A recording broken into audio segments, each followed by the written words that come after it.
E aí galera, tudo bem?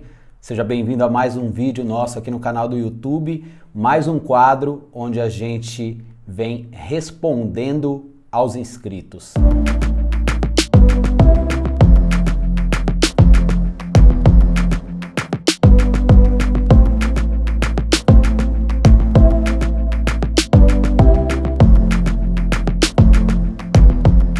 Bom, nesse episódio de hoje, respondendo aos inscritos, a gente escolheu a pergunta do Nathan Artes.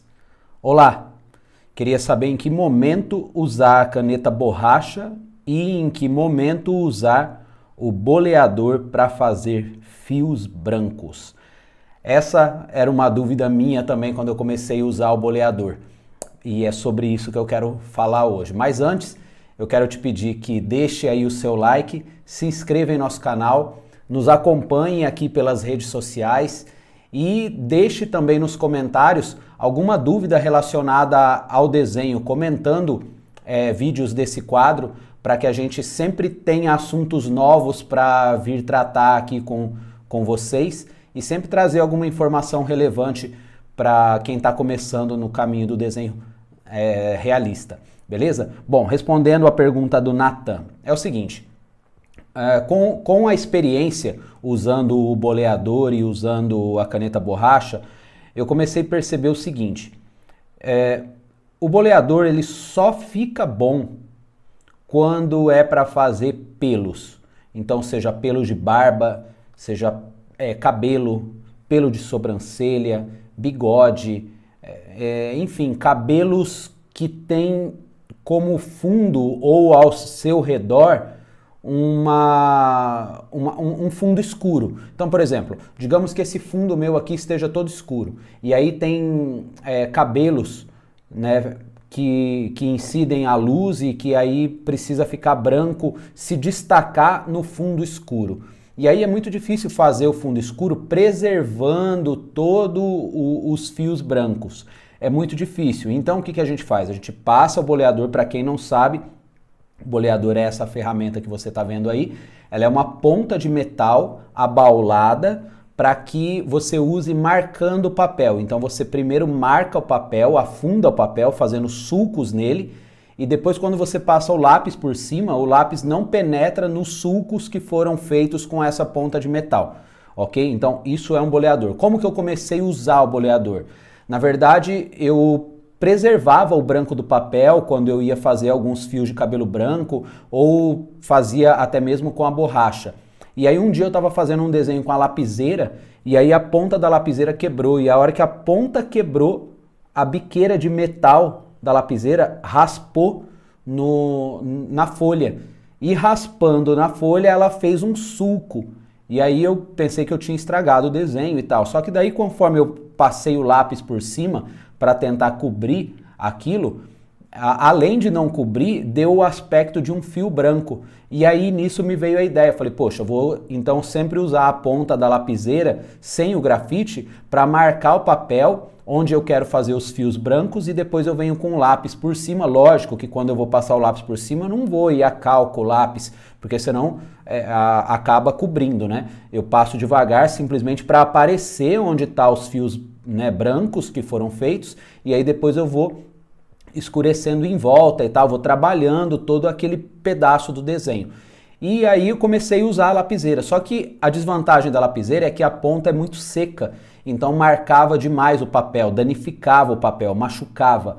E aí eu falei, poxa, eu preciso de uma ponta que não seja tão dura, né, não tão rígida.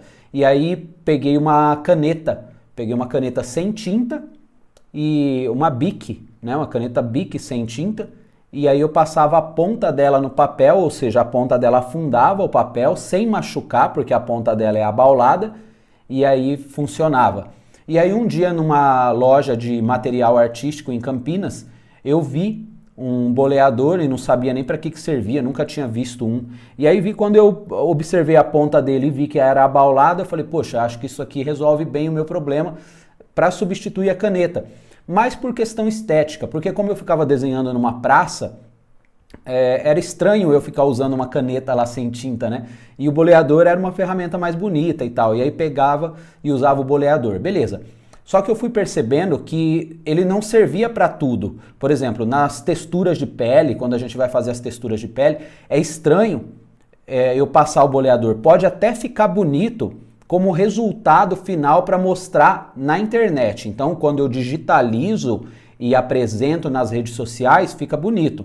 Mas quando você vê o desenho pessoalmente, não é bonito porque ele fica muito afundada a folha e aí dá um aspecto estranho, não dá aspecto de poros na pele, não dá aspecto de brilho, pelo contrário, dá um aspecto de cavidade e aí fica esquisito. Agora, no caso de cabelos, fios brancos de pelos, de cabelo, enfim, como esse aí, ó, a barba, o cabelo, todo ele eu passei boleador e depois, conforme eu ia passando o lápis, ele ia preservando todos esses pelos aí da barba.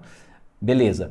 Agora, esse outro desenho aí, ó, do crioulo, esse eu fui preservando, esse eu não usei boleador. Esse eu fui preservando o branco do papel, ou seja, onde eu queria que ficasse branco, eu simplesmente não fazia.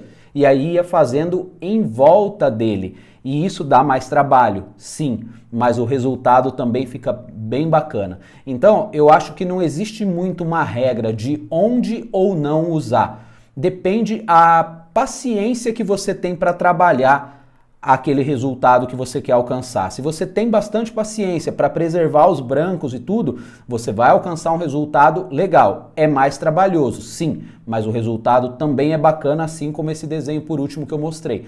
Se você está com um pouco mais de pressa e também quer um resultado legal, o boleador atende bem. Mas aí há pessoas que não gostam de marcar o papel e tudo, então vai de você. Eu não aconselho usar para fazer texturas de pele, nem raios de luz, coisas assim, não. Fios de cabelo, ele se resume a isso. Linhas, então, por exemplo, você vai fazer uma blusa toda, sei lá, de tricô, de crochê, toda cheia de linhas puxadas. Aí é interessante você passar o boleador ali e depois, a hora que você passa o lápis, ele fica ali preservado, ok? Eu espero que tenha sido clara essa explicação, baseando também nos desenhos que você viu aí. E se você tiver outras dúvidas e outras sugestões de assuntos que a gente pode tratar aqui, é só deixar aqui nos comentários. A gente lê todos os comentários e responde a todos na medida do possível, ok? Um grande abraço e até o próximo vídeo. Valeu!